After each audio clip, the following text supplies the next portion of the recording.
Greetings, good people. Welcome to the show where we sit down with rad people who are doing rad things. Today, we chat about medieval weaponry, music production versus DJing, and our guest's OnlyFans channel. But before all of that, my name is Dread. And this is Synthesized Terror with Gregorio Franco.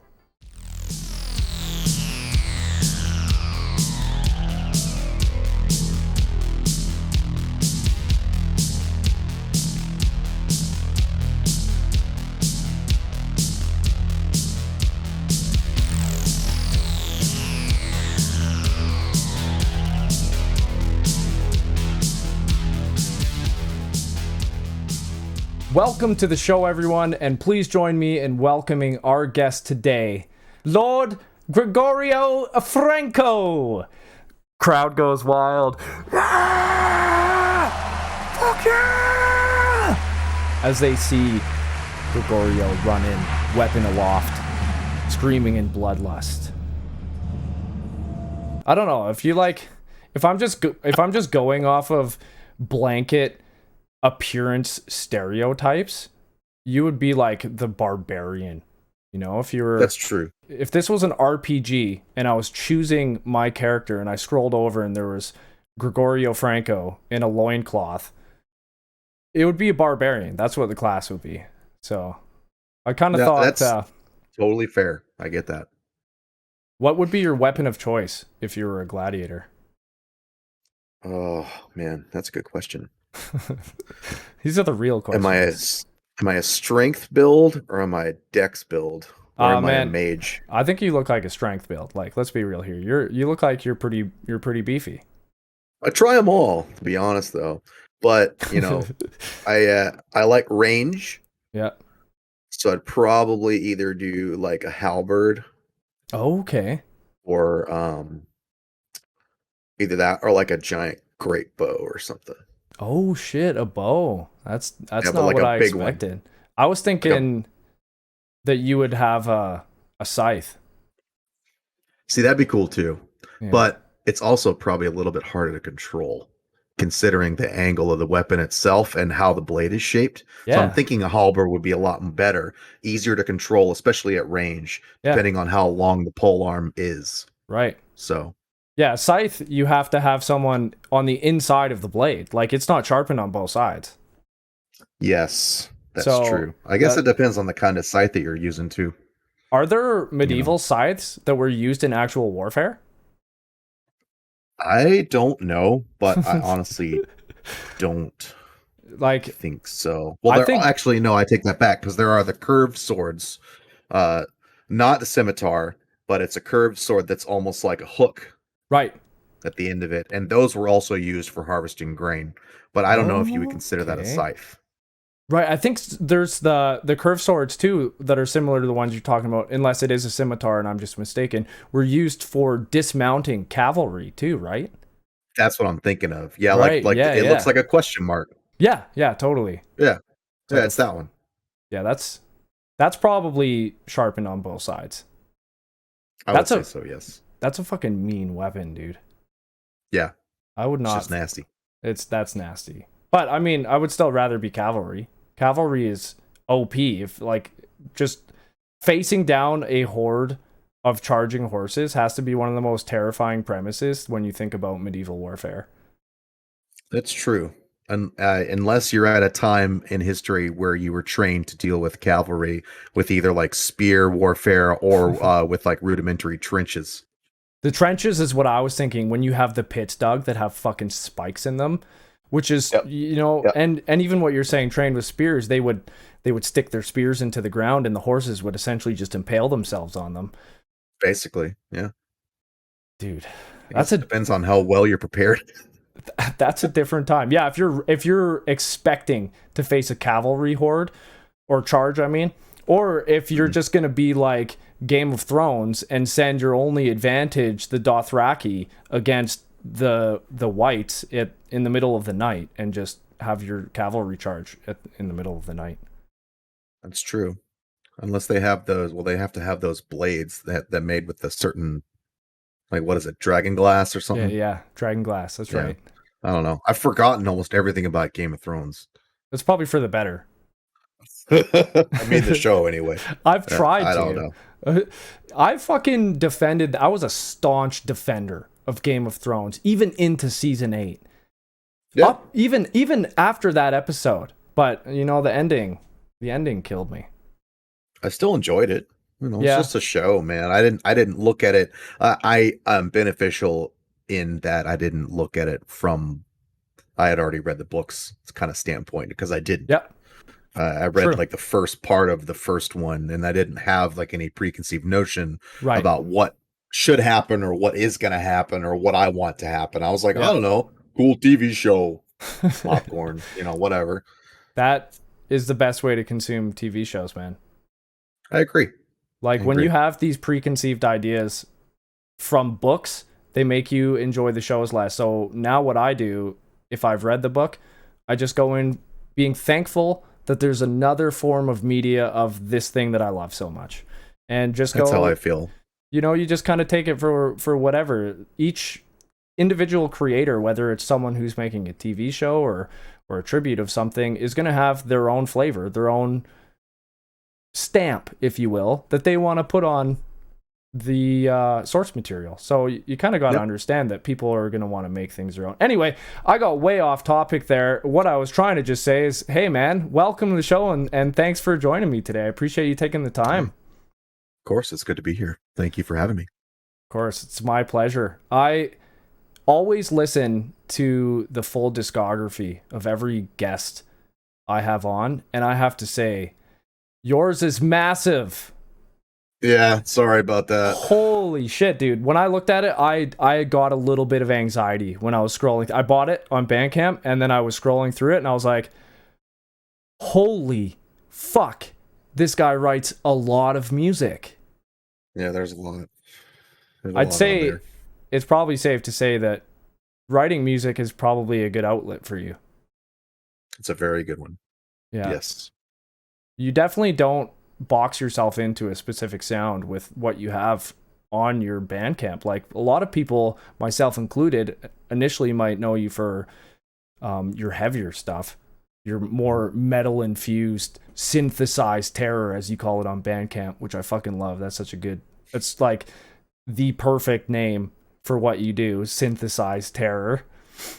Thank you. I was trying to find something that didn't sound like, you know, this is dark wave, or this is, you know, this is some blackened, darkened synth, you know, whatever. I was like, synthesized terror. I think that's cool. You know, like I wanted to make, you know, originally when I started the project, I was like, I want to make soundtracks for films that don't exist. Right. You know, and that's how like Stalker came about. And that's how I can't remember the name of the album now. Syndicate. Syndicate, the heist. Yeah. Why did I forget the name of my own album? It's okay, man. It's all That's fresh. Embarrassing. It's all fresh in my mind, dude. It's yeah, for sure. That was like 20. That's what those came about. That was like 2015, though, wasn't it? That was a long time ago for you. Yeah. Actually, the first music that I put on Bandcamp was from 2013. So next year will be 10 years of me being a producer under this name. That's crazy, man. That's a long time. Like, you're an OG in this scene, really.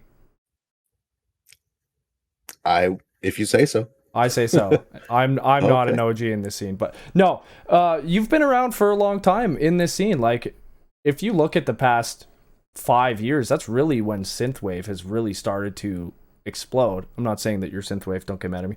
I'm just saying that like I've totally made synthwave. I am not mad at you. Yeah, Quantum Memories is rather.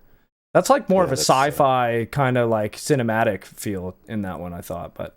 Yeah, that one's more spacey, and that one's actually that one originally was an idea that I had with a friend of mine where we wanted to create our own pen and paper RPG that was like science fiction, like think like the world of Mass Effect, but more run down, kind of like Star Wars is. Oh yeah, you know, and that was supposed to be the soundtrack to that world was Quantum Memories.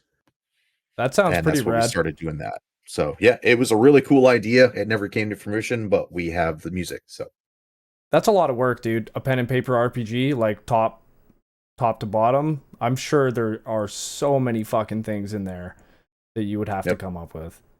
You have to think about what kind of dice you're going to use. You have to think about weapon rules. You have to think about whether or not there will be space flight, where there'll be flight battles. You have to think of just this and that or the other. Yeah, there's a lot. Yeah, I'm sure you could get a lot of good source material from playing games like Battlestar Galactica board game, and there's probably tons of different RPGs that are actually pre-existing that kind of delve into all of those things too. You could draw a lot of inspiration from. Are you a fan of D&D? There are, for sure. I am a fan of D&D, but honestly, I haven't played D&D, like just D&D by itself. I have played a lot of pen and paper stuff, but never D&D just on its own. I actually played, what was that? I think I played like Werewolf or Vampire or something, whatever it was, like a long time ago. And then, and I didn't really remember anything about it, except my character was like it was like a weird, like revenant skinwalker thing that just had like this thin, gaunt body that was just full of rats, and that was one of my attacks. Is I would just like throw my rats at people. Whoa, that was kind of gross. But I did play a lot of Ice and Fire. Okay, is that just the Game of Thrones RPG? I played a lot of that. Played that for like a year or so with some people. That was good. Have you ever played the Game of Thrones board game? Mm-mm. That ruins friendships. It's worse than Risk. Is it worse than Monopoly? Maybe not. Monopoly's pretty bad. Monopoly's pretty... Yeah. I mean, the thing with Monopoly is basically, I mean, you just buy everything. The first person who lands on something and buys it, who has enough money to buy it, generally fucking wins Monopoly. It's just a battle of real estate. You just gotta buy fucking everything. But I've played. My strat was always go for the railroads. Yeah, railroad strat. Did you ever play the game Mousetrap? Yes. I haven't seen that game in fucking forever, man. But my grandpa used to have it when I was like, I don't know, 10 years old. We'd go over and we'd set up Mousetrap, and I mean, it's not really a game. It's just kind of like a obstacle course for a little ball to go through, isn't it? Like, is there a game behind it? Pretty much. I guess that's it. I don't know. You trap the thing and you win, I guess. Yeah. I don't know. And I'm pretty sure trapping the thing is you just put the ball in the starting position once you build the course, and you just kind of go, you know what? Mousetrap is like the OG game of TikToks. You know how people do like their little throw the ping pong ball off of pots and pans and bounce it all around? What is that thing that's called where you make a machine where essentially it does nothing? But it has a lot of complicated steps. You know what I'm talking about? There's like a term. There is a term. Yeah. What is it? I've got a computer. Me too. We have the technology. Are you looking it up? Yeah. We need to know this. This is important. It's like a something. It's something machine. Rube Goldberg machine. A pointless machine. The Whoopi Goldberg. Whoopi Goldberg machine. Yes. Not saying that she's as Kynan. Yeah, Rube Goldberg. That's what it's called. Rube Goldberg machine. There's got to be a story behind that, but we don't have to get into it. You know what? Let's play the first track so people can at least get a taste of what it is you do if they have not yet. We're going to be playing Wreckage off of your 2019 album, The Scourge. Let's get into it.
All right, that was Wreckage off of your album The Scourge. Loved it, dude. That whole album was really good. I heard you talking before that Agony, everything on it was synthesized, and I wanted to know if everything on The Scourge is also synthesized. Yeah, for the most part, except for Glitbiter. Right. Right. Dude, oh man, her vocals too? Holy shit. She sent those to me, and I was thinking like, hey, we should totally work together. And I like Glitbiter stuff. I love her voice. I was like, yeah, let's totally work together. And then I sent her some stuff, and she was like, it'd been like a few weeks or whatever, and I talked to her again, and I was like, hey, how's everything going? She's like, good. I just have no idea what I'm gonna do with this. I think I'm just gonna go straight up opera. And I was like, fucking do it. Yeah. Go. And I had no idea what was gonna happen. And she sent me that. I didn't fucking touch those vocals. I just dropped them right in. She did fucking, oh my God. Dude. She nailed it. When I heard, I feel bad because I didn't play that track and now we're talking about it, but holy shit, man. When I first listened to that, out of any vocalist that I would have wanted to hear over a track of yours, she fit so perfectly with what she did. It's exactly what I would have wanted as of like hearing a vocalist on your track. Yeah, it was, and I was not prepared for it at all. I listened to it a bunch just before I put everything together, and I was like, oh my God, I don't. This is just too good. I need to rewrite the song because the song itself doesn't sound that good. I didn't do that. I did change a bunch of stuff around, but I didn't like totally rewrite the song. But she did not just do vocals for that. She also is a co-producer because she added some things into the song as well. And we had a back and forth about how the song should be produced and everything. So that's killer. She deserves half at least of writing and production credit as well as lyrics. That's wicked. Vocals. That's wicked, man. Yeah, you guys killed it on that track. That's a great track. And I honestly, the music, and then she just took it above 100. Elevated. And I'm always going to be grateful for that. Yeah, she did. Oh man, but that's awesome. Like you just giving her the creative freedom to do what she wanted when she said that she wanted to lean into the operatic element, and you were just like, yeah, fucking do it. That is how you create your best work collaboratively, man. When you give someone the freedom to make what they see to fit it, is when they create their best work, and then everyone benefits. So that's awesome, man. I love that you just let her do what she had wanted, and look at the result. It's fucking incredible. I would do that with anyone that ever wanted to collaborate or do a remix or anything like that. I'd be like, fucking yeah, go nuts. Yeah. I don't give a shit what you do. Just do it. Do what you want. Like have fun, man. Because electronic music at its core is meant to be fucked around with, because it was built and written by things that were fucked around with. Right. Like I'm not using a fucking DX7 over here with the stock sounds. No, it's ripped from that keyboard and been processed through hell. It's been put through God knows how many different effects and like processing and all this other bullshit. And yeah, it might have started as DX7, but now it is a whole new creature. And that's because people did whatever the fuck they wanted with electronic instruments. Synthesized terror, man. Exactly. That is what it is, man. That's what it is. Love it. Have you, so in Lamentations even, did you do any instruments? I know you play guitar, you play bass. Do you ever add that to your synth, your synth project of Gregorio Franco, or do you typically keep that off the side for your other projects? Because I know you do other things musically as well. So the only time that I've ever used live guitar in recordings has been with cover songs. Oh, okay. I've never used it in my own stuff because I've always just been like, if you can't program it, it's not me, that kind of thing. Yep. That's because fair. That's always what I wanted to do. I started this, and then I got more serious about it when I left the bands that I was in. I was like, all right, I need to focus on this 100,000%. Yeah. And it was all about just being very self-sufficient and making sure that if I couldn't program it or if I couldn't play it, then I'm not putting it in a song. Right. You know. So yeah, if I could play guitar like that, hell yeah, but I can't. I mean, yeah, that's pretty intense. Your tracks are very intense with a guitar, so I can see that. And it's all programmed. You know, I'm not a bad guitar player though. I can play some of that shit, but I'd rather have it programmed for two reasons. One, I know it's going to be perfect if I can program it and have it sound exactly how I want it to sound. Right, you have full control over it. Exactly. And two, if it's programmed and I don't want to play it live and I just want to fucking headbang to my own garbage and have a fucking blast while I'm playing live, then that's what I'm going to do. Hell yeah, dude. And I feel like a lot of people feel like they're forced to play instruments live. I was actually talking about this with someone today, that I feel like a lot of people in the synth scene almost feel like just having their music and playing it maybe through a DJ deck or something isn't enough. You see a lot of times people always want to bring other people on stage, but I'm not saying anything against that. I do understand that, and having like live guitars or even live percussion with your music is fucking rad, but I don't think it's necessary. I mean, like you said, if you just want to bring up whatever you have to play your music through and fucking headbang to your shit, that's rad to me, man. I mean, everyone loves DJs, and I'm not saying anything against them or that they don't do work, just that typically a DJ has their deck and their weapon of choice, laptop and whatever else they have. I'm not super familiar with all the gear that they utilize, and that's okay. So I don't understand the pressures of feeling like you need to bring this other stuff on stage. I think that I do. And I think a big part of it goes back to the whole, are you a DJ or are you performing your music? Okay. And there's a really fine line, I think, with a lot of people who make and perform music similar to me, is that they, you know, there is a choice you have to make. Is like, am I going to play these instruments live and it's going to be more of like a live experience, or am I going to, for lack of a better word, am I going to DJ my own music? Right. And that's not what I do. When I have my stuff playing live, I have it like chopped up and screwed up into bits and pieces, and I can play this however I want, or I can play this one however I want, or I can, you know, like edit it on the fly or whatever. And a lot of people would say that's just DJing. And honestly, they're not wrong. But, you know, I don't know. I do have to say, though, I have been thinking about adding, like, playing guitar live. I think it would add something. And guitar is the instrument I'm most familiar with. Right. And it would be the easiest to mix into the live show. Yep. But also, I've been thinking about how I don't know if I ever really want to play live again. Really? And if I do, it's like a very, very special, like, one-time thing. I don't really know. Because after all the shit that happened with COVID and whatever, nobody was playing shows, and that's cool. Everyone's staying safe. That's cool. Yeah. Now things are opening up a little bit more. Yeah. And I've actually been to shows. I went to one show. This is funny, actually, because February of 2020, I played with Ghost in Atlanta, and Nice. Ghost Host, who is another awesome artist. I'm sure you know Ghost Host.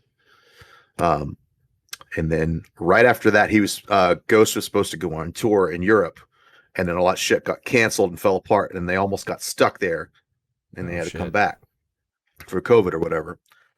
The next show that I went to after that was Ghost at the same venue, almost 2 years to the day of that show that we had played. No way. It was wild, yeah. That's pretty cool. It was super cool. But anyway, just tangent aside, yeah, I don't know. I don't know, honestly, if I ever want to play live again, because I think that if I do, I have to get it right. And it's got to be, I don't know, it's got to be a perfect representation of the music, but live. And I don't know if I can continue to do that the way that the music is going now. Right. And you know what? That you actually definitely shed some light. And that's always why I love talking to you, like producers and stuff, is because I have an insight from a consumer. I don't have the insight from the performer. So it's always rad to hear, like, yeah, there's definitely that decision, that conscious decision that is being made of, am I a DJ or am I a producer? And I can see why you would feel the pressure from, you know, outside looking in, that people would perceive you as being one or the other. If you're up there mixing your own stuff, you're just a DJ. And if you're up there with instruments, that you are, I don't know what the alternative is. I don't feel like saying musician is very fair to performing artist. A performing artist, yeah, sure. So look at it this way, though. Totally see that. If you have so I have two different things. Over here, I've got a guy who's got all his music tracks in his laptop. He's going to come and play the show, and he only uses his laptop. Right. Is he a DJ? Am I? Now, I have a guy over here. Do I have to answer? No, you don't have to answer. It's rhetorical for now. Over here, I have a guy who just has his laptop, and he's got a little MIDI controller next to it. And every once in a while, he plays like one or two notes on the thing, but everything else is completely controlled by the laptop. Is he a DJ? Right. Do they have fun when they play? Do the people have fun when they watch them play? That's what matters. This is what happens when you're a performing artist. No matter what the fuck you're doing, you are performing. Right. You could be a DJ who's performing, you know, and this is a really cool mix, and everyone's going to go fucking crazy at this one drop. And I'm going to well, fucking bam. And then everyone's like, yeah, it's fucking rad. He didn't write the shit. Yep. He's performing it in his own way. Totally. The way I see it, I wrote all this shit. I'm chopping it up. I'm screwing it around in my fucking whatever I'm using on my laptop. And then I have my controller right here. And I'm having a fucking blast playing my shit. Yeah. Hopefully they are too in the audience. Yeah. But I wrote my own shit. Am I a DJ?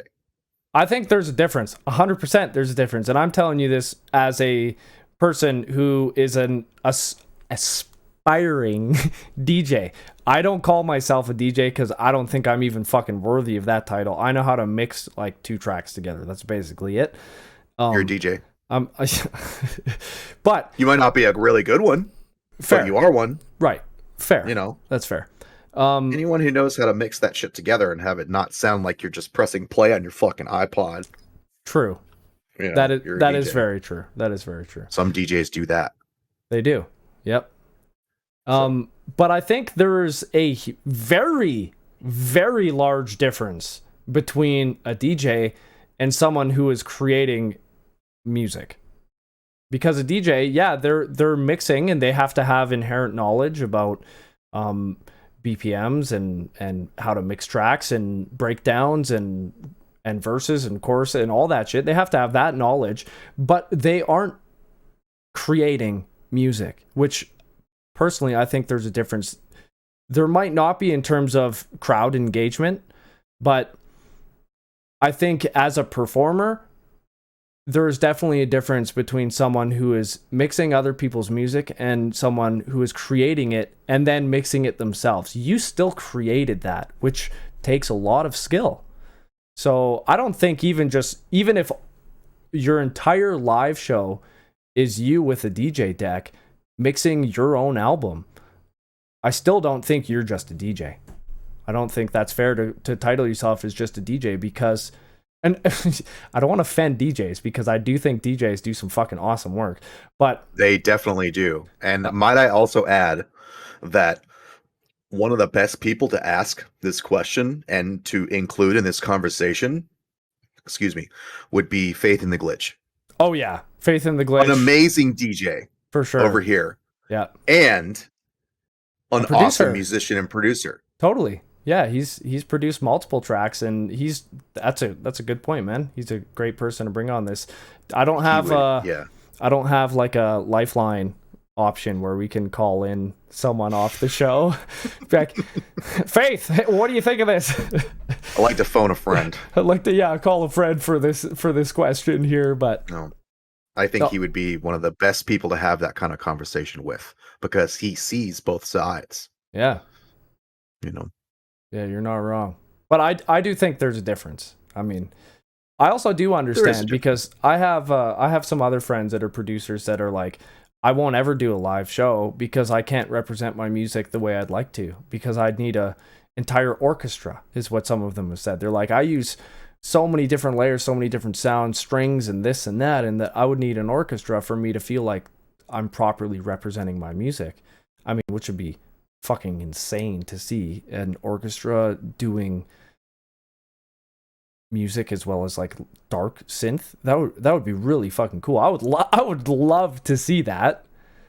Oh, Metallica did that shit like back in what, like 99 or 2000 or something. They did S&M. And that's Metallica. Yeah. But that's their music didn't even have orchestras in it. Yeah, no, they probably just like had the orchestra playing their music. Well, they got Michael Kamen to Michael Kamen actually arranged it for orchestra to be played along with the band, which is, I guess, a little bit different. So they essentially rewrote some of the songs for an orchestra to play, which is really cool. Right. But unfortunately, they had to play later Metallica music. Right. So I don't know. Whatever your opinion is on Metallica, I think they stopped being good with Justice. So I never really listened to a ton of Metallica. I was more of a Megadeth fan when I was younger. And for whatever reason, there was like this line between Megadeth and Metallica, probably because Dave Mustaine was a part of Metallica before, and people were like, I like fucking Dave Mustaine. I follow him. I don't know what the line. I wasn't one of those people personally, but I didn't really jive. He was a really big part of Metallica. He wrote pretty much all of Kill 'Em All and half of Ride the Lightning and maybe a little bit of From Master of Puppets. Yeah, that's a lot. And he was a really big part of it. So yeah, it's okay to be a fan of either or both or whatever. Yeah. You know, and honestly, I think his contributions to Metallica were some of the best. Yeah, and that's fair. I definitely was more of a Megadeth fan when I was younger. I saw them live a couple of years ago. Actually, not a couple of years ago. It was probably like fucking 10 years ago now, man. You ever do that? You just say a couple, like, oh, I did that the other day, and it was like a year ago. Yeah, but you're technically not wrong. You're not. It was another day. It's another day than today. It is. It's the other day. Yeah, I used to piss off so many people with that. I would say that same shit. Yeah. I say the other day, it was February 22nd, 2017. That's not the other day. I was like, it is. It's another day. Yeah. It's another day than today. Tell me I'm fucking wrong here. I saw them live in like Penticton or something in Penticton, BC, and it was fun. It was great. They were still performing well live, and it was definitely a good show. But back to the orchestral shit and performing live, you don't think you want to perform live at all anymore? I don't know. I don't. I do. That's the thing. I do want to perform live, but I don't know if I can do it right yet. Right. And is that because you think you would want to bring in some instruments just to represent the music that you've been creating lately more accurately? Or I don't know. I honestly, I do want to play guitar with some of the shit. Yeah, that's fair, man. And I don't know what else I would want to do though. I want to, I had a this is funny. I had this crazy idea right when I started playing live shows, where I wanted to build this fucking giant like wooden cabinet that looked like a coffin standing up straight, and then have all of my shit inside the coffin in front of me, and it stood upright, so it looked like almost like a pulpit, and I would step into the thing and be up there and do all of my shit, and I'd be in the thing going, yeah, whatever. But then I realized that that's a cool idea. Yeah. And I thought about doing it, but when I started performing live, I'll give you the first show as an example. My first show I ever played, which is hilarious because guess who I played with? It was Ghost. I was going to say Ghost. Yeah, Ghost. The flyer is actually, where is it? It's behind me somewhere. Which one? Oh, yeah. Right, I see the red Ghost. Yeah. That's the first show ever. I'm gonna. That was a great show. Oh, No one can see my cursor. Never mind. Okay. Keep going. Sorry. I was going to circle it with my cursor, but. Oh, yeah. So first show I ever played, there was a bunch of people there that knew I'd been bands and stuff. And they were like, oh, let's see what he's doing now or whatever. So, I also was wearing like a disguise, like a mask and like some other shit like that. And it never really fit right. It just felt kind of weird. And then I would like start moving around and I was like, this doesn't feel right. And but I still continued to play the songs and everything like that, like how it was like performed out. And I had like my MIDI controller, and then I had like a keyboard here, and it was going into all my shit, regardless, whatever. I started to go into the final song. It's something off of Sadistic Intent, which had just been written around that time, and the song starts. And I'm like, fuck it. I'm just going to take off all this dumb shit. I don't want to wear this fucking mask anyway. I just want to rock out. So I took it off and the song starts and I'm fucking going crazy. And it was the first time in the entire show where people started to go, yeah, Interesting. I looked like I started having fun. Yeah. And it was the start of like a true performance. Before that, I was just like, it was like I was playing my music like on my computer in front of my friends, going, "Hey, do you like this? Hey, check this out. Yeah. What do you check out this beat I made on fucking SoundCloud." No, it was like I had actually, it was like that. But but when I took all the shit off, when I stopped like trying to be this character, and just started to perform as me, as the artist, that's when it really started having fun. And I never wore a fucking mask again, except for like once or twice. But those were like special shows. So I think they were both like Halloween shows. Where one time I wore like this crazy hood where you couldn't like see my face at all. Yep. It was like I looked like one of the dudes from Midnight. You know what I'm talking about? No. Midnight was this like really like heavy metal rock and roll band where they all wear these hoods with face coverings, or just look like the hoods are just covering like an obscure. It's like shadows. Yeah. They look like the fucking they look like the shadows of Yharnam from Bloodborne if they were all in a band together. Nice. Oh yeah. I don't know. So it was like kind of like that, and then the other time was on tour in 2019, and I wore this weird fucking skeleton morph suit for the Halloween show that we played. That was pretty rad.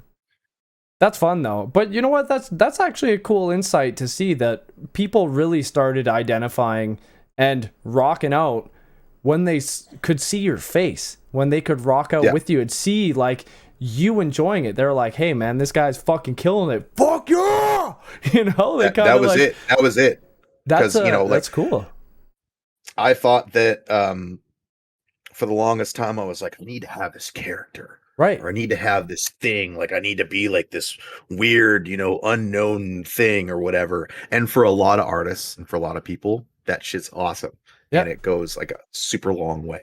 And they're really cool characters out there. But for me, connecting with people with my face specifically and how emotive I am when I play. Right. It brings people in more than like a character or a persona would, I think. Yeah. No, that's rad, I'm just a dude who likes metal, man. No doubt. Basically, that's it. I just like heavy shit, and I like playing it. And you like fucking making it. Hell yeah. I do indeed. Are you still in any other musical bands or anything like that? Like I know before you used to do some stuff on the side as well as your own project. Originally, it was just bands, and then around like late 2012. Or like mid 2012, 2013, I started doing this stuff along with being in bands. Yeah. It's funny too, because the first time I started producing music, I had a Windows XP tower that was refurbished. Nice. And I was using Noteworthy Composer on this Windows XP computer. And that was what I first started making music with. I don't know what Noteworthy is, but It's a program for basically for writing scores and stuff, because the way Oh, that okay. you write the music is you put it on a like sheet music, Right. but it's like digital sheet music that you create. So that's what we're doing before, and I had done that when I was younger. When I was in middle school and high school, I used Noteworthy Composer to make my own songs and stuff. And I also used to be like, I played in the orchestra during the time, so I would play Yep. some like write like little orchestra things or whatever, or I was really into metal and stuff like that, so I would write like songs that kind of sounded like Dream Theater to me and like put them together, and I would save them on floppy disks. And Nice, dude. That's I awesome. yeah, yeah, it was cool. Do you still have It's any? like uh I think I have one somewhere, but I don't have anything to play it. Um Yeah, dude. I I don't have mean, anything, I don't know if it's any good anymore. I don't know if it's been like sun baked or whatever the fuck. And it was like, wasn't like the big floppies, it was like the little 3.5 inch ones. yeah, the hard From plastic like ones. the hard plat this because this was like uh mid to late 90s. It was Right. like Yeah. 97, Yeah. 98, when That's all you I could had get too. Doom on Yeah. the shareware like floppies. It was like Yeah. that kind of thing. I Yeah. played Quake, actually. Quake. I installed Quake 2 on my dad's computer with floppies, Oh yeah. and That's he so cool. instantly made me uninstall it because he saw what it was. He saw you like exploding skeletons and blood and shit Yeah. flying everywhere, and he's like, "No." Yeah. Yeah. And I Did had you like my friend had a strategy guide with like the cheat codes in it and stuff. did you ever play the original Team Fortress? No, I did not. Oh, Actually. that game's rad too. Or just that was one of my first ever online gaming experiences. So I always just think of that when I think of Quake, because they kind of Wow. remind me of each other in ways. But My first online gaming experience was Quake 3 Arena. nice. Hell yeah. I played it on my cousin's computer, who it blew my fucking mind at the time because his Yeah. computer, he used Linux for some reason, Oh, and he's his one of computer those. was, yeah, he was one of those. He's one of those. He was one of those. He had his computer, he had his tower hooked up to a big screen TV. Oh And I had shit. never seen that shit before. It was like Yeah. he had like routed the VGA through like the pin or whatever, through the yeah, it was fucking wild, man. And No doubt. I'm like however old I am, I'm like 10 years old or 11 years old or some shit, playing Quake 3 Arena on this giant fucking TV, just getting totally fragged and destroyed by these adults. That shit Just changes great. you, man. That's At the like, time of my life, oh man. It yeah. was so good. That nothing brings you into fucking online gaming than an experience like that, dude. Mhm. How old are you, if you don't mind my asking? I am 37. Oh, okay. I'm 32, so little different in the terms of probably the games that we played as we grew up, but Mhm. Well, I'm probably the same. If you similar. played like, Similar. yeah, it was similar. It's not that big of a jump. No, Like my Super Nintendo would have been your 64, exactly. Yeah. right? Yeah. And I got those, like the Super Nintendo was my first system, and we Yep. got it when I was 6, Right. I think. Yeah. And I played Mario World all day that Christmas. Let me tell you. Amazing. Amazing. My grandpa had a Super Nintendo, so oh no, he had a regular Nintendo. He didn't have a Super. So anytime we went We there, never had the regular one. I would play the regular Nintendo, playing Mario, and I didn't realize how fucking good I am at Super Mario 3 until I recently bought a Super Nintendo again and bought Super Mario All-Stars. And I Wait, played where'd Super you find Mario All 3. Stars? How much was Dude, that? it was I think it was $25. Really? Oh, okay. I paid fucking Maybe that's not the rare 70. one. I paid 70 for Shadows of the Empire on N64. Like, It's rare. yeah, It's rare.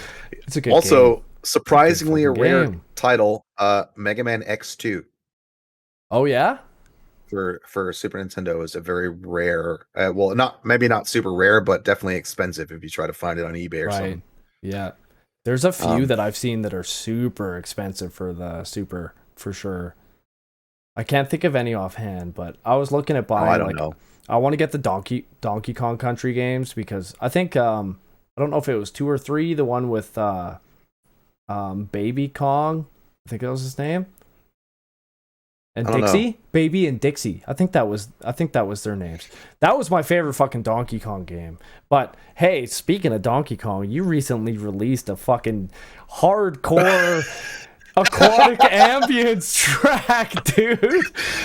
Oh, that was insane. Oh, I've never heard someone come up with the aquatic ambience and do it like you did. That was wicked. I love to see it, man. Everyone, like, you know, hears that aquatic ambience as this like nice floating through like like just beautiful track, and then you came up with this like deathcore. I don't know what you call it. Actually, I'm not like super familiar with the genres, but so here's what happened with that. I was streaming, yeah, and this is how it came about. I was streaming, like writing music, whatever. I think so. I think it was the day that you popped in, because it was Saturday. Yeah. Saturday night or something like that. Yeah, I popped in and you just you had started making something, and then someone sent you something and was like, "Oh, listen how epic this is," and then pretty much the next day I see you released the Quake game. 4. That's what it was. Yeah. Phantasy Star 4 title theme was really rad, and I'm still working on that. Nice. That cover too. But someone in chat was like, and this is like a dude that I'd been in bands with before, and he just like popped in to say what's up. I was like, "What should I do? I don't know what to do." And he was like, "You should make a fucking black metal version of aquatic ambiance." And I was like, "That's fucking stupid. Let's do it." Oh, I love it. And then I spent the next hour. Man, that's all it took you? You did that all in that night? I don't know. I think it took like an hour. Holy fuck, dude. Something like that. That's fucking crazy. Sometimes when it hits, you just go and shit just happens. Yeah, man. Sometimes when you're in the zone, a long time. When you're in the zone and you just are creating what you feel like making at the time, it's awesome. Everything just lines up, and it just happens, and it's so rad. Yep. You just totally got to take advantage of those moments, because I mean, they're fleeting. How many times I felt jammed up, and I'm not talking about production, but there are some similarities here between anything creative, really. If you're doing anything creative, for me, it's creating artwork, which, I mean, I don't really call myself an artist, but I make all this shit. This is all me. So when I'm making something, you know, you get that just flow state that you get in, and it's not even making conscious decisions anymore. You're just like, one thing after the next, you kind of just let go and let yourself create. Instinct. It's instinct. That's exactly it's instinct. For a certain part of it is. I'll let you in on a secret too. The newest record, the Lamentations, took a really long time to put together. It took maybe like 6 or 7 months to put together all total. Yep. When I did the Final Fantasy VI album, it took me like a week. Holy fuck, dude. And that is a tribute album. Like, you broke down all of... So what you mean by a tribute album is you listen to it and then you recreate all of those sounds yourself. You did not sample that. You didn't utilize any of the sounds. You made those sounds in your DAW yourself. Yes. That's fucking awesome, dude. That's what I mean about being in the zone. Yeah. That's just what I mean by being in the zone. It's like, I was just focused, and it was like 7-8 songs a day, sometimes more. Just like, yeah, because Final Fantasy, like, I'm pretty sure you had like fucking 30 tracks or something there. So if I remember correctly, I think that one. I mean, you have like 3 Final Fantasy tribute albums, so it's not. Oh, well, there's 2. You're close. Okay. One of them's Chrono Trigger.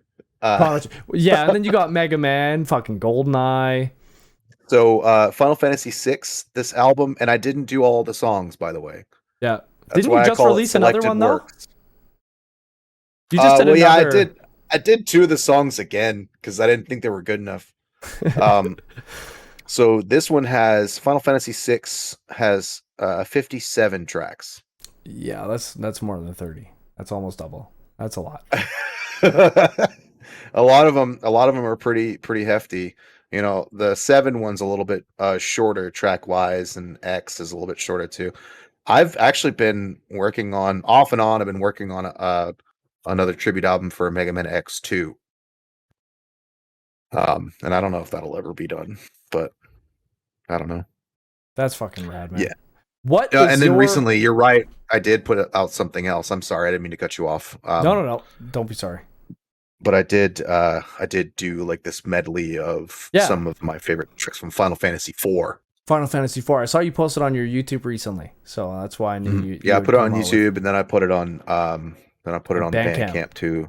Yeah, for some people to grab with the like the track, like however long a certain track is, and it's only like 10 or 11 songs from that album. Yep. But still, dude, that's 10 or 11 songs, and like we're saying, you reconstructed the sounds. That's not utilizing any of the sounds. You fucking made all of those.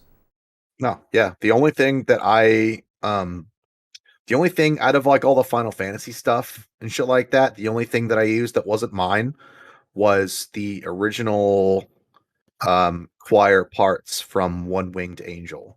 Right. I actually found those on some random ass Reddit post, or some dude had the links to download the original separated oral files, like those Sephiroth, that shit. Yeah. Those files, just the choir. So those are the original did you choir stumble samples. Across that, dude? That's like so lucky. You just found I don't know, but now I have them. Now I have them forever. It's killer. Which is great. Yep. Yeah. Hey man, this is a perfect segue into playing our next track, which is actually the Goldeneye intro. So let's fucking do it. Here we go.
Okay, anyone who grew up playing that game just got the largest dose of nostalgia ever. So, through Gregorio, you're fucking welcome. Man, when I listened to this tribute album, I just was transported immediately back to the mid-90s. Loved it. Every track in here is so good. This was one of my favorites. It just was classic. I had to have that classic Goldeneye intro. And so rad, and like we were saying before, I gotta ask you. Yeah, go ahead. Very important question. What is your preferred multiplayer map and weapon setup? Oh man, okay. That's a big question. No cheat codes, big head mode, all that shit's off. Paintball mode's usually pretty fun. I like that you can see when you miss, that's pretty fun. I really liked Aztec. We usually played a lot of Aztec. I like the secret doors, and there's like that the part in that main area where you could look down and fucking shoot the people below. Yep. Oh, favorite weapon setting though? That's tough, man. We played Golden Gun often because that took a lot of skill, man. You get someone one just shot, the one hit kills, the one hit kill. That was pretty tough. So, man with the Golden Gun, that was one we played often. I think that was probably the most frequently played, other than just the standard pick up whatever weapons. So yeah, I would probably say Aztec, man with the Golden Gun. That was the highest stakes for sure. Mm-hmm. I would definitely hit my controllers. We had 2 of them. Proximity mines on Complex. Yeah, proximity mines is fun. Or power weapons on Aztec. Yeah, dude, that art, like, what's that orange, black, orange, and white gun? What is that? Do you remember that one? Oh, yeah. That was the RCP 120. RCP 120. Dude, I love how you fucking... There was the RCP 120. Or no, it was RCP 90? Because RCP 120 was Perfect Dark, I think. Oh, okay. Which is another amazing game. And you're thinking of the sniper rifle. The thing, it looked like a fucking fire extinguisher. No, it was a power weapon. I'm gonna look it up here because we gotta find a sniper rifle. It was like the big orange one. It was no, I know the one you're thinking of. It looked like a sandwich. It was like black and then white and then orange on the bottom. We gotta find this here. I'm gonna pull it up once I find it. I'm pretty sure you're thinking of the sniper rifle, but I might be wrong because the RCP 90 was like the smaller one. No, I think I got an image here. Oh, this is a YouTube video. I don't want that. I have the image here. Okay, what fucking gun is that, dude? I think it was number 6 here, so let's pull this image up.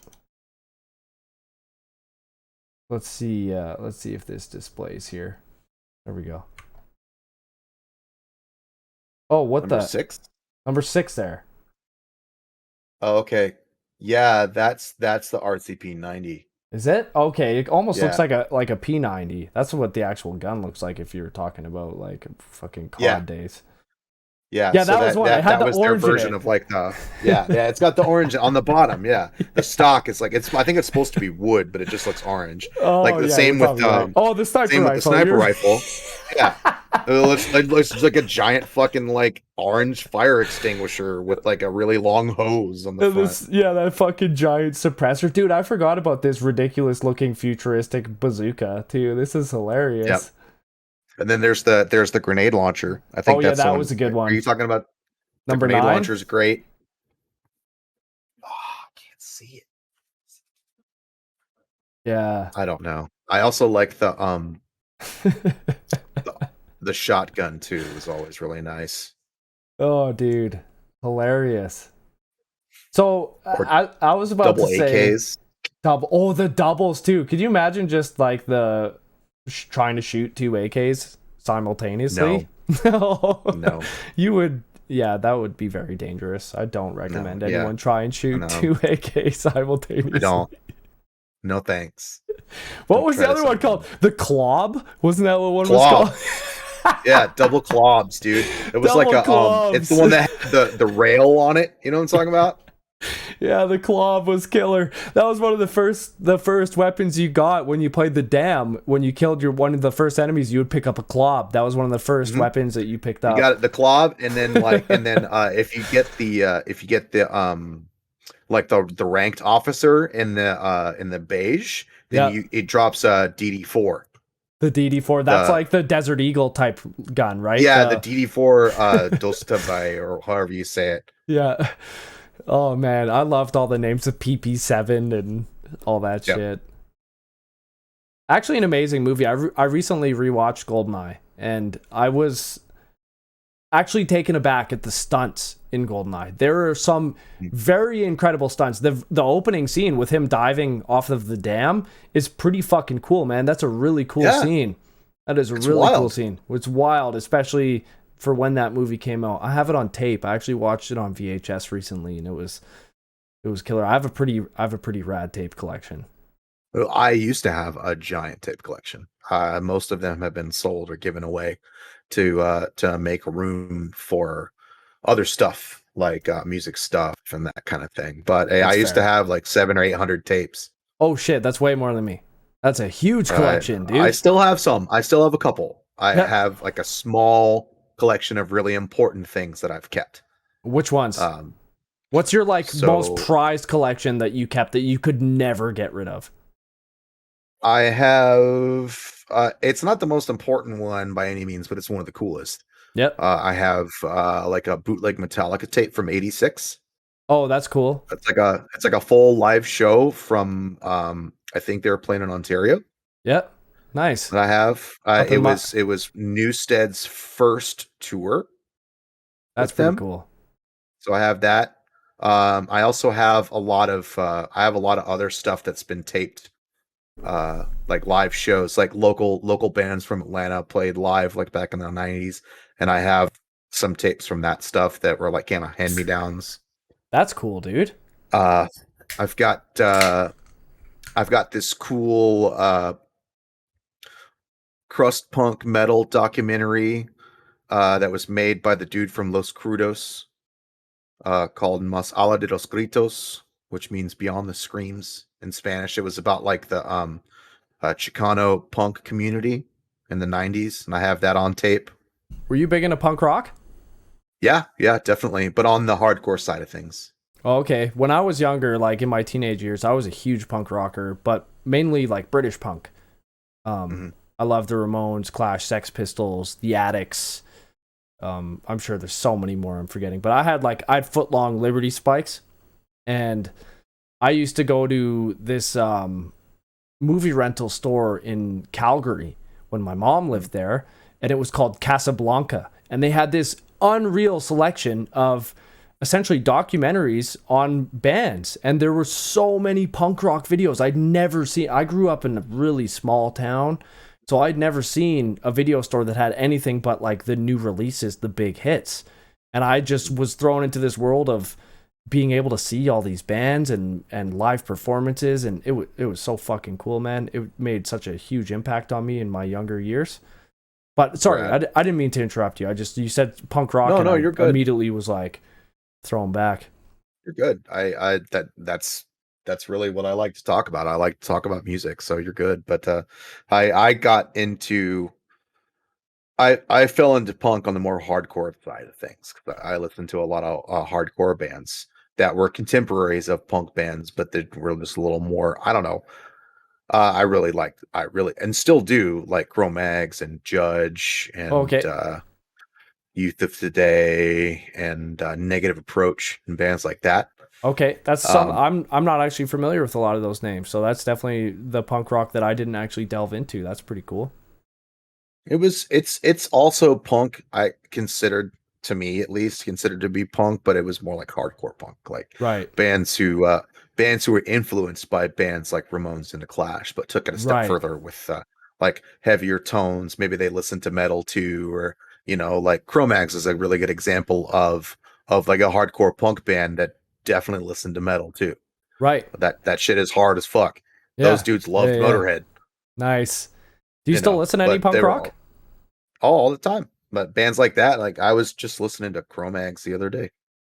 I don't listen to a lot of punk anymore, like really at all, but there's still a few bands that I listen to, and Social Distortion is one that I can still fucking listen to at any time. I love Mike Ness. I love Social Distortion, fucking killer band. I'll still listen to the Misfits once in a while. Like Jerry Only when he was singing, I really like and when Danzig was the singer too. But I really can't listen to any Misfits except for Earth AD. Earth AD is good. I like Static Age. That shit rips, dude. I listen to a hell of a lot of Static Age, but Earth AD is the shit for me because that shit just rips. It's so fucking heavy. Dude, I'm pretty sure that I have it on vinyl, and I don't have any vinyl. Like, I don't collect vinyl, but I'm pretty sure my brother bought it for me when I was like fucking 16 as a Christmas gift or something. I kept it. I just was like, I couldn't throw it away, but I'm pretty sure I have. It's probably in this room. I'm not going to look for it, but I've got my vinyl over there. I've got some really good ones over there. I've sold a few. A lot of them, like I've sold my original pressing of Show No Mercy. But I used to have lots of fucking rad shit. I had like 7 or 8 Misfits bootlegs, like some Live in Japan shit. Oh, cool. Like some other shit. I've still got a lot of cool stuff, but a lot of it's been sold. Yeah. Rough times financially in the last couple of years, so I had to sell some things. That's fair, man. It's been a tough few years. That's for fucking sure, dude. Yeah. It's been tough. But I kept the shit that's important to me. Yeah, that's what matters. Are there any other tapes that you have that you're like can't ever get rid of? I have there's a bunch over there, and I can't really think exactly of what I really like that's over there beyond what I've talked about. But That's fair, man. I've got some really cool anime tapes. I've got the first couple episodes. I got the first couple episodes of Fist of the North Star on tape. I've got the Appleseed movie on tape. I've got the first Ghost in the Shell. Oh, that's sick. On tape, and so there's some other shit over there. I'd have to look at it. We'd have to sit down and talk about our tape collection. Hey man, we can do that off the show sometime because I love doing that. I love talking about VHS. I got some good stuff over there. Oh, I've got Big Trouble in Little China. Oh, nice. Because that's my favorite movie of all time. All time? All time. Favorite movie. Damn. Big Trouble in Little China. That's big, man. For me, it's Predator. Second is The Thing. Oh, you're a John Carpenter fan. Yeah. It's his fault. Yeah, it is. It's his fault. I'm so into like soundtracks and music and that kind of thing. Do you know that like almost all of his soundtracks from the 80s were all written in the key of E? I did not know that. Pretty much, yeah. That's cool. That's wild. But Predator is also amazing. Yeah. John McTiernan, he's a good director, but he's not a John Carpenter. McTiernan is good. He's not a John Carpenter. He is a John. We like Johns. We do like Johns here. It's something we've learned. We are fans of Johns. Yeah, indeed. I don't know if I'm like trying to think of my favorite Carpenter movie, man. I love They Live. That movie. You know what? To be fair though, I didn't see They Live until like 2 years ago. That was the first time I had ever fucking seen it, and it blew me away. The amount of essentially foresight Carpenter had to see what was happening in society then, and how the parallels, stack up to now. It's actually crazy. You're like, what was that? Was that 88? I don't know, to be honest. Like I don't. I still think it's considered 80s. It's like 88 or 89 or something like that when They Live came out. Because I know that Big Trouble was 86. Okay. Did you ever see the movie that he did with Ridley Scott? I'm not sure. Called Dark Star? No. I think it came out in 76 or 77. It was like I think it was their first film out of film school, or either they were still in film school or whatever. I don't know. It's just this goofy fucking B movie sci-fi flick about these dudes who they live on a giant spaceship, and their job is to explode planets that are in the way of the intergalactic highway. There's just these like sad, they're basically construction workers in space. And they're just like sad and mopey all the time. And this fucking, I don't know. If you ever watch it, I'm not going to ruin it. But it's just this terrible, goofy sci-fi movie that he did with Ridley Scott. That's really funny. Dude, that's hilarious. Two directors like that colliding and making this just like random B movie. It's so random. It might even be earlier than that. It might be like 74. I don't remember. Shit. But it's definitely 70s. And it's definitely goofy. That's awesome, man. Would you say Carpenter has influenced you musically as well? Hugely. Big time. Yeah. That's why I did Stalker all in E. Was because he did. That's rad. Because he did a lot of his soundtracks in E. Well, he didn't write the Thing score, because that was Ennio Morricone, but everything else he did was pretty much in E. Escape from New York, it was all like an E. The title track from Big Trouble is an E, as well as like that song that they did, because he was in a band with a couple other people, including what's his name? The guy who played Michael Myers in the first Halloween. Oh, no way. He was in a band with him? That's fucking he was in a band with him called the Coupe de Villes. And that song, you remember that song in Big Trouble in Little China where that plays during the end credits? It was like Big Trouble. Oh, yeah, I think so. In Little China. The guy who's singing the high shit, that's fucking Michael Myers. That's what's his name? I can't remember his fucking name. I like that it's just Michael Myers. I'm just picturing him wearing the Michael Myers mask and but he plays keyboards. So the record, if you're interested in finding it, the band's called the Coupe de Villes. The record is called Waiting Out the 80s. Nice. And it's got John Carpenter sings and plays guitar and probably does some other shit. And then there's like a whole band. I don't think Dean Cundy's involved because he was like the cinematographer for a lot of his shit. Yeah. Well, I have to find it now because I have to remember the guy's fucking name. That's fair, man. I'm sorry. I have to know this. I have to know this guy. Man. This is important information. It really is. Coupe de Villes. Oh, Nick Castle. That was his name. Nick Castle. The guy who was Mike Myers, like in the first. It's almost the Punisher. Yes. Yes. Not Frank, Nick. And he's actually like not that tall. It was some one's kind of tall. Camera fuckery that made him look taller. I always love that. Yeah, I think so. Like Peter Jackson with Lord of the Rings, how he did that camera manipulation is it's actually incredible. Yeah, that shit was wild. Looking at that, I love those films too. Oh man, Fellowship of the Ring is top 3 for me.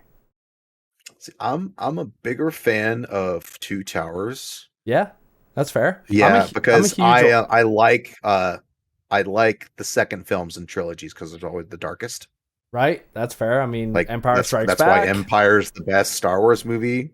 And for me, and Star Trek 2 is the best Star Trek film. Yeah, they definitely go to a darker place in the second films. For me, I'm a big sucker for an origin story. So I like A New Hope. That's my favorite Star Wars movie. I like Fellowship. That's my favorite Lord of the Rings movie.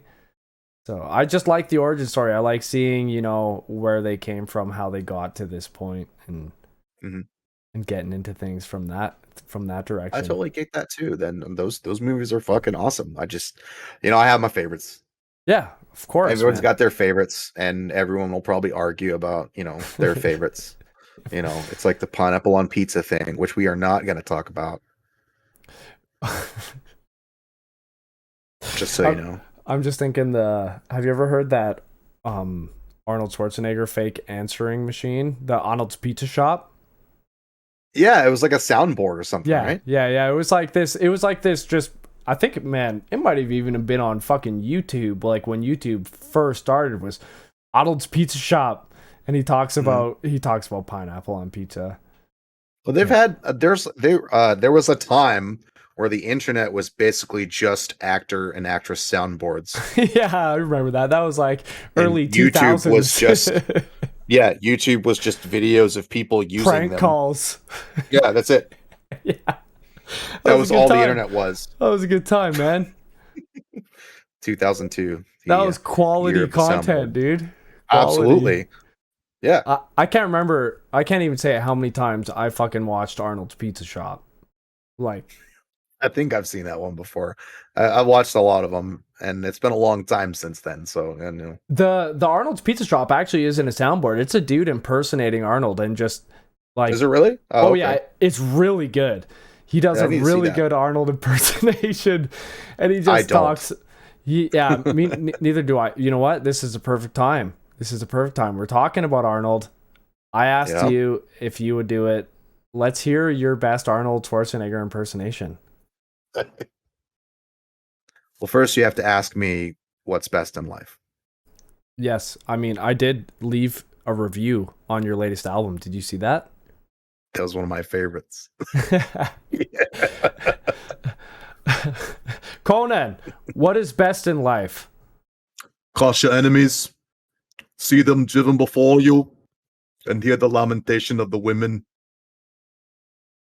Dude, that was pretty good. It was pretty good. Oh, okay. Yeah, that was actually better than I expected, with you saying that you thought you did a terrible. Honestly, I don't think I get the tone right.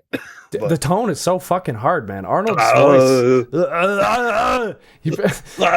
I mean, Arnold talking is a very difficult voice to do. Arnold screaming is a little bit different. I think I can do Arnold screaming way better than I can do Arnold just having like a. I think everybody can, because that's like the only thing people do. Yeah. When he's like, "Hey, can I hear your Arnold impression?" They'll go, yeah.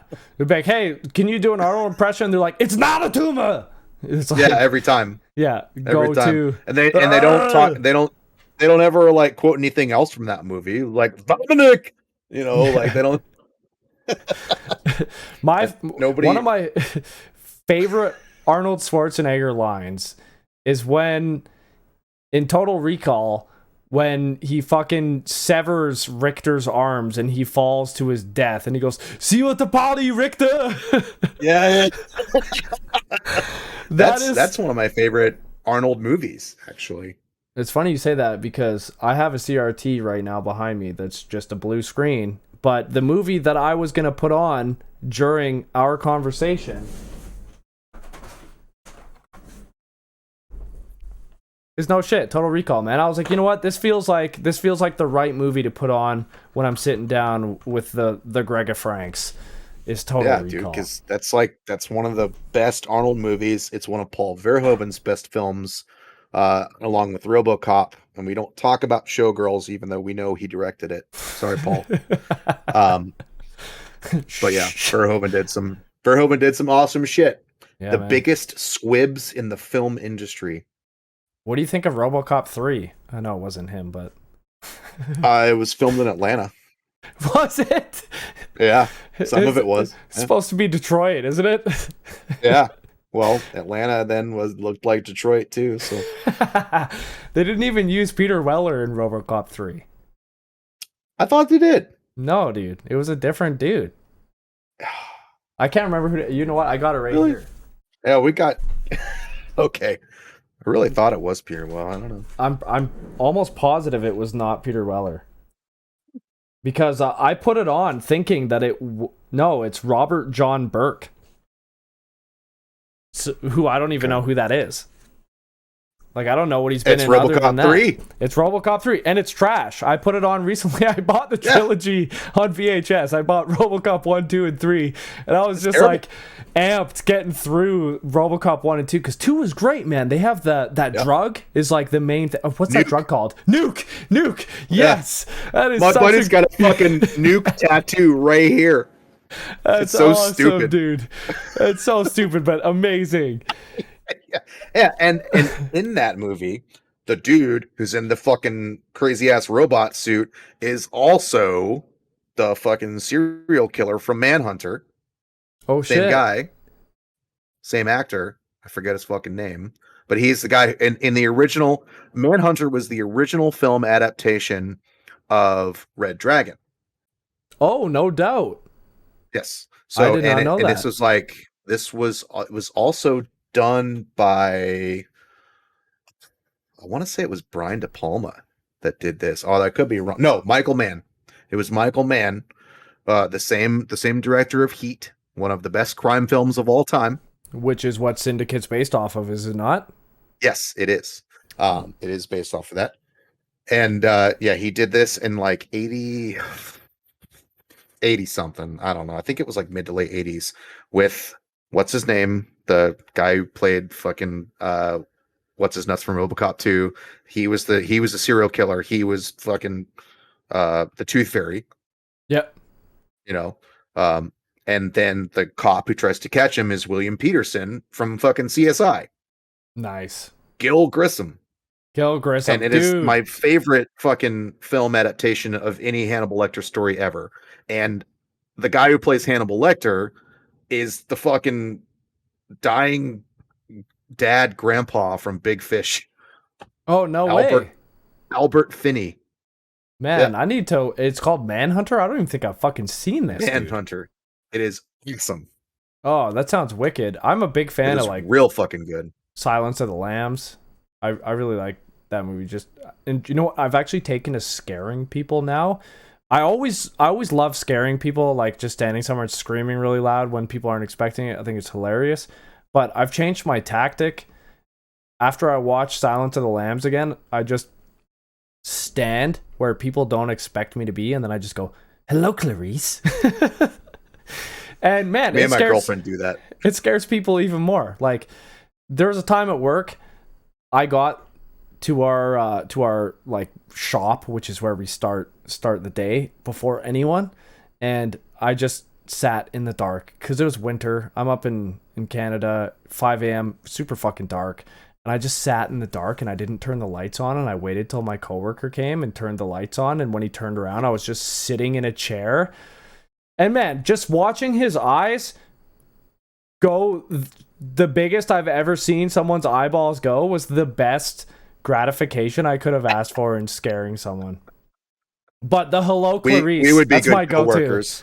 Yeah, because I would do the same shit. I love it, dude. It makes work so much more fun, you know? Yes, absolutely. You got to make work fun, especially when you're there for, like, I'm there for 12 hours, man. I want to make this a good time. I don't want to be miserable. Dude, let's have some fun. My shit is fun as fuck, man. I just listen to death metal and I put boxes up. It's rad. Hell yeah, dude. Throw some headphones on. Yeah, it's fucking awesome. I'm just like jamming out to Gate Creeper and fucking Suffocation, and I'm like building a wall made out of boxes. It's and awesome. Then you get to fucking stack it how you want to. That's got to be satisfying, you know? You're like, This box fits here. It's kind of like a horizontal form of Tetris. Yeah, it is. Like, my job is essentially like a giant Tetris game. That's awesome. That's pretty. I really enjoy it. That's awesome. And you started this recently, though. Like, this is second week last you've been doing weeks. it? Mm-hmm. Yeah, that's rad, man. Last couple of weeks. And it's like, it's really hard work. It's getting me in shape. I'm getting a lot of exercise. Yep. Which is something I really need, sitting at this computer all day. Yeah, I feel that, man. I'm thankful that, like, since I was like 16, I started getting into like health and fitness. So I'm very obsessive. My girlfriend will laugh when she hears me say that because she knows it's very true. But when I get into something, I'm fucking full in. So when I got into health and fitness, it's just like, that was it. I've forever been into it. I don't really know why I'm saying that, to be honest. But I think it's just because I fucking get out there and do shit still. I don't really know, to be honest, why I'm saying that. This has no Well, it's value. Important. This is no. It's because I started talking about it. It is important. It definitely is important. You know the value of health and fitness, and I know the value of health and fitness. But the dichotomy here is that you've been practicing, and I've been forced to do it through employment. Right. But we both know how good it is, and we both enjoy it. Yeah. I'm just lazy. I have too, man. I feel that. It's tough. You know what I actually started doing recently is stretching. Now that's something that I have negated to do almost my entire fucking life because I spent all my time, hitting the weights, trying to get bigger, whatever the fucking goals were at the time. I didn't have time for stretching. And I fucked my back up a few years ago powerlifting. And I've been seeing active release therapist almost like at least a few times a year since I hurt my back until I started stretching.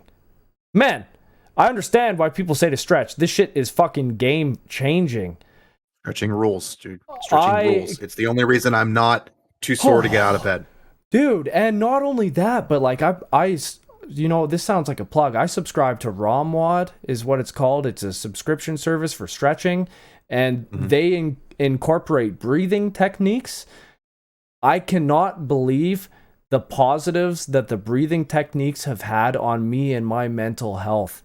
I have anxiety, breathing is really big in anxiety because when you're like feeling super anxious, you'll hold your breath, you won't fucking breathe properly. You almost like lose the natural rhythm of your body where you have to actually consciously do shit. And stretching. Dude, the breathing patterns have made such a huge difference. I couldn't fucking believe it. I'm blown away. I should have been stretching my whole life, man. I agree. And honestly, I deal with anxiety too. Yeah. And I have also learned through active breathing practices and through yoga, the practice of yoga as well. That's essentially what I'm doing. I incorporate yoga into my stretches. Yeah. It's incredible. The breathing techniques. It's just part of my routine. Yeah. Dude, I was totally blown away because I didn't do it for a form of mental like health at all. It wasn't for strengthening myself mentally. It was strictly because I was like, you know what? My back's always fucked up. I'd kind of like my back to not be fucked up. So I'm going to start stretching more. And then I discovered this mental clarity in this state that I could achieve through breath work and stretching, and it's honestly been a huge game changer. So if anyone out there suffers from any form of anxiety and doesn't do breath work and stretching, I highly recommend it. Highly recommend it. I do too. That's the most important thing that you can do for yourself is breathe right. No doubt, man. It has so everything else much comes of an after. impact. Yeah. And it's crazy how, like, if you have a bout of anxiety, is just how I'm going to phrase it, how you lose that conscious or that unconscious breathing, that subconscious body mechanism. Mm-hmm. I'll literally sit here and be like, and I won't notice, but I won't be fucking breathing. Yep. And then I do these big, like, and I do these big sighs, and I notice I do that all the fucking time. It's because I'm not breathing. Yep. And then as soon as you like actually start doing it, you just have to start. Totally, dude. There's one technique that I started doing often, and that's even if I'm not stretching, I just start feeling anxious. It's called the box 5. You breathe in for 5 seconds, you hold your breath for 5 seconds, you breathe out for 5 seconds, and you hold the exhale for 5 seconds. And you do that anywhere from 3 to 5 to however many fucking times you need to bring yourself back to center. And holy shit, man, it is one of the best, like, centering exercises I've ever done. I agree. The box 5 is really good too. I sometimes I have a little bit of an issue breathing that much, just because I was like a really heavy like cigarette smoker for a long time. And I've since quit, and I only vape, even though that's still not that great. My breathing is slowly coming back, and I'm weaning myself off of it. And I could do like 3 up, hold 3, down 3, right, hold 3, and I'm working my way up. And that's a good insight, man. It doesn't really matter. You do what you feel you can physically do, and I'm sure that helps you. Even just doing the 3 probably helps a lot. Just the same sort of thing. But dude, good job in quitting smoking. You're not combusting anything anymore, and that combustion into your lungs is a big thing. I know that's true. The science behind vaping, I'm not really sure like what's considered. If it's, I know there's some debate in there of whether or not it's better because of superheated fucking vape gases and whatever, but I don't know. Honestly, I think all it's bad. Better. I think if you're smoking anything, it's bad unless it's weed. Yeah, and I think even if you're smoking weed, the combustion isn't necessarily good for your lungs. Like, I don't disagree with smoking weed, bad. But the just combustion, yeah, exactly. Edibles, man. That's the way to do it. Yeah. You're not harming your body at all. No, just make some butter, dude. Oh, yeah. Put on some toast with some avocado, man. Avocado toast. Now we're talking about like next gen shit. Sure, yeah. Some next gen white people TikTok shit. Yeah, there we go. Avocado fucking weed butter toast. Okay, let us play Chopping Block off of your 2021 album, Agony. Let's go.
All right, that was Chopping Block from Agony.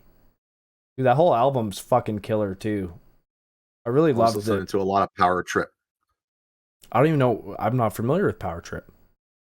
It was a pretty recent band. The singer passed away not too long ago. Rest in peace. Which is unfortunate. Yeah. But they were really big crossover, like thrash hardcores, and they were really popular in both scenes, I think. And I was listening to a lot of their first record when I was producing Agony, especially that one track. That's why the beginning kind of sounds like the opening of like thrash or something. It's got the fucking like mid-tempo, like hardcore punk thrash drums going on. Yep. That's rad. I always love in metal too, you hear all these like tempo changes, and that's something that you utilize a lot in your music, is these big tempo changes throughout the tracks. Mm-hmm. Yeah, I fucking love that, dude. It just I changes. Get bored if I don't do it. Yeah. I get bored if I don't change it and stuff. That's like another reason why the music has changed a lot, is because I get bored with it. Once I feel like something is good, I'm like, okay, how can I change this? All right, how can I change this? This can be better. This can be different. We need a tempo change here. The drums need to go halftime. We need to do a key change here. Can there be an orchestra here? I don't know. Let's put an organ in there instead. Okay, the organ's rad, but it's not rad enough. We need 2 organs on it. And I also need some strings over that. Okay, that's cool. Now make it a breakdown. And then, okay, this song is not good enough, so let's write a 16-minute song now. And now we're gonna cover all of Final Fantasy VI. Yeah. Okay, and you know what? Fuck all of this. We're gonna do Final Fantasy VI and then fucking Goldeneye and. Yes, yeah. So that's why I bounce back and forth between doing original stuff and doing a lot of cover stuff. Especially lately, I've been doing a shit ton of cover stuff just because I've been so inspired to do it. And it inspires me in turn. Right. When I do things like that, like when I was listening to like all of the Final Fantasy soundtrack stuff and all the Chrono Trigger soundtrack stuff, I was listening to that and it was slowly influencing me. Right. In writing. And when I put out that one really long track that was like kind of proggy, Tribulation, that was all super influenced by Nobuo Uematsu and like the Final Fantasy stuff, because there's like all these crazy tempo changes and all that kind of shit. And I've been really wanting to do like one long track because I like the old Dream Theater stuff, like Change of Seasons and like Metropolis Part 2. And I was like, I want to do my own version of that kind of shit. I just want to make a song that's just really long and has a lot of crazy ass parts in it. That's not like an album, but it's just a song. Man, I felt like when I listened to Tribulation that it was basically the score of a movie in one track. You went through it was like so many different feelings. It just took me to so many different places. It felt like an entire movie, you know? That was like That's true. That was like a 15-minute track, isn't it? Yeah, I think it's 15. Let's look at it. I got it right here. 15:53. Yeah. So that was the whole thing about that, because Tribulation was written because of anxiety. Right. It is the ups and downs of anxiety, of a panic attack, of breathing, of coming into control, realizing that you're not actually in control, going back into it, coming back out of it, and then learning that throughout everything, you actually aren't in control of anything except how you react to it. Man, very well said. And that's what Tribulation's about. That's a big fucking journey to go through. And the realization of that, you know, understanding that you aren't in control of anything, but the one thing you can control is how you respond to a situation, is very profound and life-changing, especially when you live with anxiety. Understanding that you are in control of how you respond to a situation is huge. That's going to give me a different light now when I listen to Tribulation. So I'm actually looking forward to going back and listening to that again after you telling me that. That's fucking cool, man. Yeah. It's called that for a reason. No doubt. Trials and Tribulations. Mm-hmm. So which is your favorite game that has influenced you the most in writing your music, and why is it Final Fantasy? It's actually not. It's not? Okay. No, it's actually not Final Fantasy. Which is funny because that's what I've written the most of. You have. But that's just because those soundtracks are so fucking long, man. Yeah. Well, that's Final awesome. Fantasy 6 is like 4 hours. That means that question's even better then, because now it's an answer that I didn't expect. No, I know. Yeah, it's not actually. It's what's influenced me more than anything is probably overall, I would say Mega Man X. Recently, it's the Souls series. Yeah. Yes. So overarching throughout the history of me being alive and listening to music, it's been Mega Man X. To a lesser extent Mega Man, but more Mega Man X. Recently, within the last few years, and I've to use the parlance, I've gotten good with like Souls games and like actually tried to beat them and things like that. And Tri-finger I've almost got all of them. I do my best. Getting into those games, and the first time I beat Bloodborne was like a fucking amazing experience, and I've gone back and beaten it several times since. But once I dove into those games, I realized how fucking crazy those soundtracks are. Yuka Kitamura, and to a lesser extent the SEO sound team with Bloodborne, have done amazing things for the world of music. Yeah. Amazing things. All of these fucking songs for these bosses and everything like that. And they go all the way from, like you fight what's it, Taurus demon on the roof in Dark Souls, and it's like, and you're like, fucking and now you're dead because you weren't paying attention. And then you go back to you fight like Gaping Dragon down in the fucking depths, or where, I forget where it is. It's not the Abyss because that's Artorias, but I started a band. I started a new project called Bellowing Giant recently, and the most recent EP that I did was all the songs were about a different Lord of Cinder from Dark Souls 3. Oh fuck yeah, dude. Yeah, and it's all like doom metal if you like that kind of shit. I love that shit. Where do we find it? Is it on it's on my fake record label. Oh. I have a fake record label? Which is that? Inner Self Records. I did not know that. Yeah. Kind of fucking that's on prep work that I do. Jesus, come on. Everything that's on Inner Self Records though. Inner Self is me. I know you have a dungeon synth project titled Drawn. Mm-hmm. So I actually have let's see, I have 5 dungeon synth projects. Iron Keep, Zenithal, Drawn, Halberd, and Runar. And then Grav Volker is a newer one that's going to be like more of like an experimental post-black metal. Yep. Iron Keep is more like dark symphonic dungeon synth. Drawn is the more like, this is super heavy, dark soulsy, like horror, like dungeon vampire type shit. Yep. Zenithal is going to be, I'm working on the music right now. It's going to be a dungeon synth project based off of 40K. So like all the music is like very Warhammery, like drums and martial and all that. Orchestral. Halberd is like 8-bit dungeon synth, like kind of like think like the first Elder Scrolls, kind of sounds like that. Nice. Like arena, like beat boops. Yeah. And then there's Milady. Thuaster, just my what? Tips Fedora. Oh yes, Milady. Thuaster is my black metal project. Working on another record for that. Bellowing Giant's one I told you about. Runar's another like 8-bit dungeon synth one. And then there's Executor, which I only think I did one track for that, and it's okay. It was just like more like dark dance stuff. Yep. Trapper Creeper was like this weird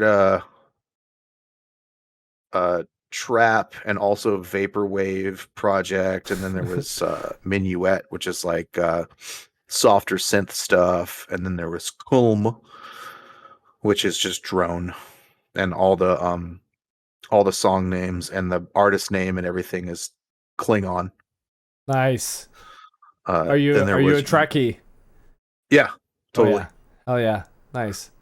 Then there's Young Moblin, which is my Crypt Hop project. Crypt Hop, dude, that's such a good fucking name. I love it. It's dungeon synth mixed with hip hop. That's all it is. That's killer. And all I did was like a bunch of like hip hop remixes of like Link to the Past shit so far, but I'm working on more stuff. And then there's the last one is Goro Fukumoto, which is just like a play on my name, GF, Gregorio Franco, but it's supposed to sound Japanese, and it's city pop. Nice. Damn, dude. Yeah.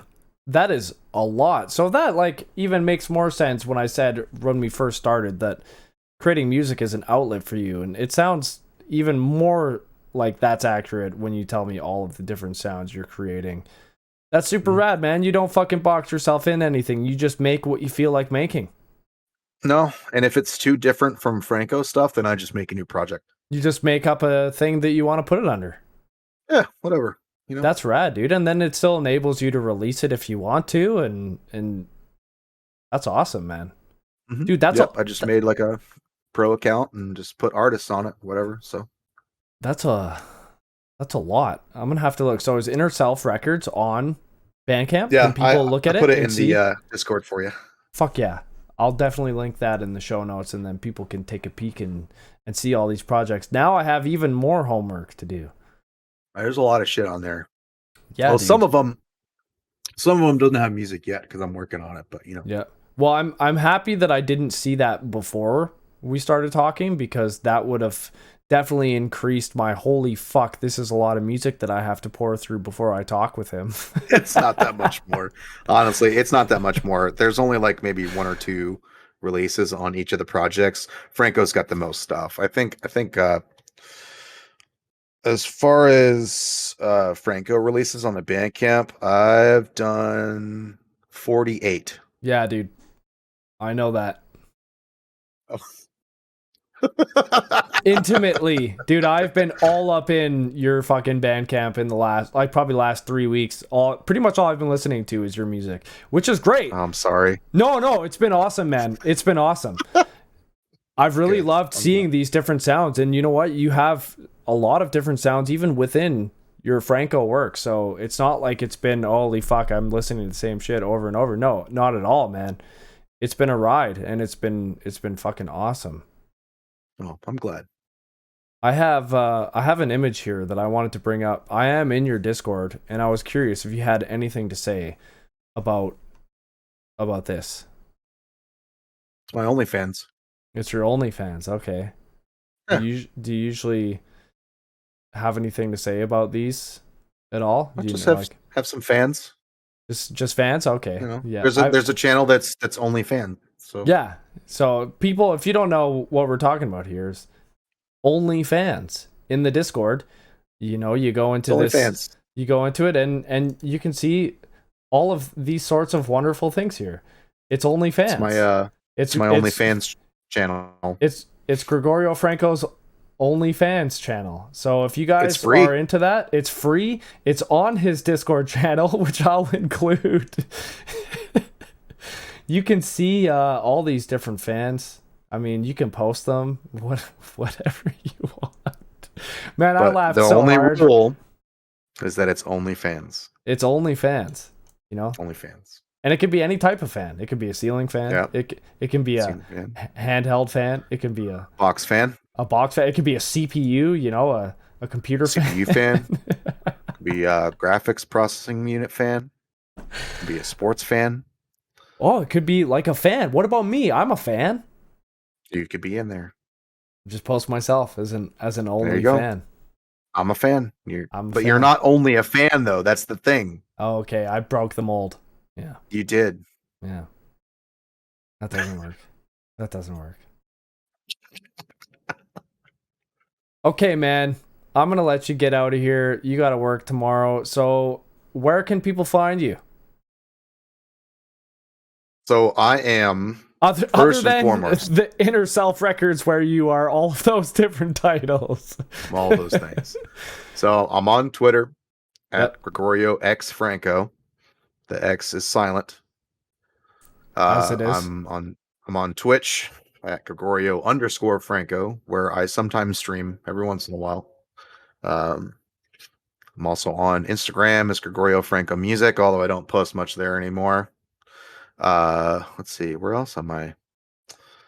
We already talked about the Bandcamp. I'm on there. Yeah, obviously. YouTube. I'm on YouTube as Gregorio Franco. YouTube's where I post most of the newer like cover songs and shit like that. And there's also like there's the Gregorio Franco topic that my music aggregator posts my new releases to. Yeah, the distributor. But I have my personal channel. Yeah, that's Gregorio Franco, and if you search, you'll see both of them. Yeah, and my personal channel has all the weird, wacky, dumb shit on it. That's the stuff we want. Yep, that's the stuff we want. I'll have all of that stuff in the description below. You can easily click it. It's all going to be there. But hey, man, thanks so much for coming on. This has been a lot of fun. It's been great connecting with you, and I appreciate you taking the time. Oh yeah, thank you again for having me on here. This has been a blast. Yeah, man, it's been a pleasure. I just wanted to give another very big thank you to Gregorio Franco for taking the time to come on the show with me today. And also to all of you beautiful people for watching it, for your support. Now go and support Gregorio. Buy his music, listen to it, join his Discord, send pictures of fans in the OnlyFans channel. And until next time, be well.